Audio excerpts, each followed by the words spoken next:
We at Traxion have been hands-on with the much-anticipated open-world racing game Test Drive Unlimited's Solar Crown, with a newer build than the recent TDU Connect event too. So, does it rely too much on rose-tinted spectacles? Can it differentiate itself from a crowded market against the likes of The Crew, Forza Horizon and Need for Speed? Stay tuned, and let's find out. Here are 5 key features for you to keep an eye on.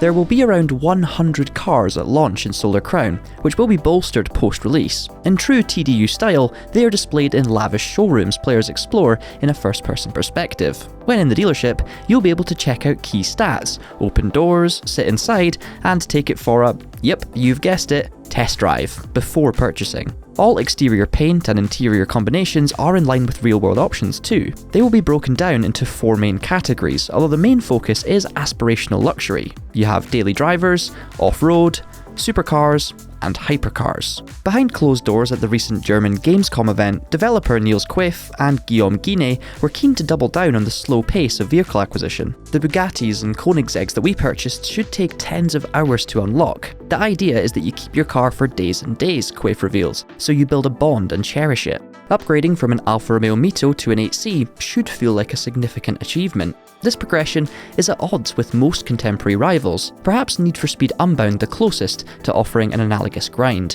While it may put some people off, we hope that this long-term view is an approach that ultimately pays off. While in motion, the car models don't appear as detailed in terms of the polygon count or lighting effects as some rival titles. There are still many months of development ahead, but this is an area that needs a bit of a polish. Interiors, however, are par for the course. Each car has the ability to toggle lights, indicators, and if it's a convertible, you can raise or lower the roof. A significant step forward over the prior World Rally Championship games that shared the same technology base. Mapping Hong Kong 1-to-1 is going to be quite the challenge for the Kiloton development team. The region is known for its narrow alleyways, so some of these and the main roads have been widened a little bit for easier online gameplay, but otherwise the aim is for something that's faithful. There are over 600 kilometers of open roads, excluding trails, with a rough 50-50 split, asphalt to dirt. Of note, driving a supercar on gravel without suitable modifications is, rightly, a bit of a pain, but trucks and SUVs are part of the roster, which should handle the rough with greater ease. During our gameplay session, we were led down one of the trails, which are essentially gravel walkways, and it's here where over 200 collectibles can be found. Not only is Hong Kong dense, it's vertical too, with giant skyscrapers, and the development team was keen to stress that this had been one of the challenges so far, sapping resources. Perhaps that might go some way to explain why the PlayStation 4 and Xbox One versions have been canned, although we did ask about the Nintendo Switch release, and its fate is yet to be decided.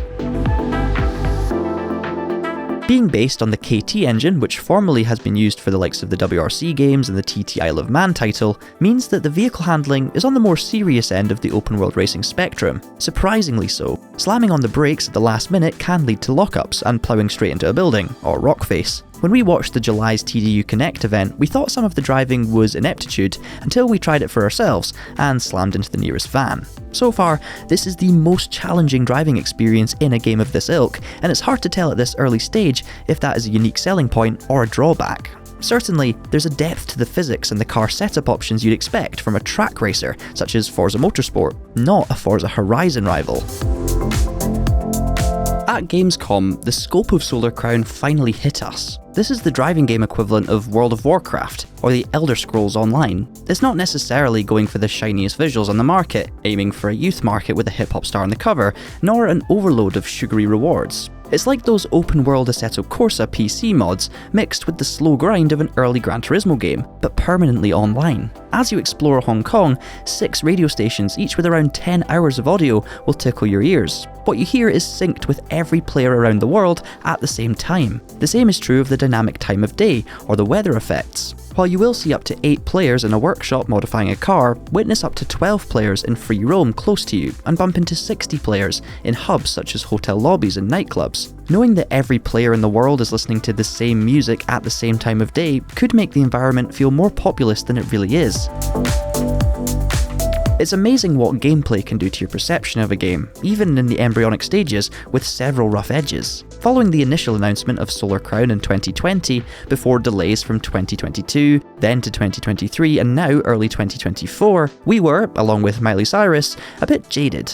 Gameplay took years to materialise, and when it did, the presentation felt stilted while the visuals looked behind the pace. But now we've played it, we can see there's the possibility for something that harks back to former glories, and by doing so, offers something fresh in the current era. We are a little suspect about the visuals, and are yet to get the hang of the vehicle handling, but hopefully these are refined with time. The main takeaway is that Test Drive Unlimited's Solar Crown is here for the long haul. The aim is to continually support it for hopefully years after launch, according to Quaife, with seasonal gameplay and unlocks mixed with the online gameplay and glacial reward loop. Whenever it does eventually release, and the first half of 2024 is all we know so far, it will be judged not just on that moment, but the communities it hopes to build years down the line.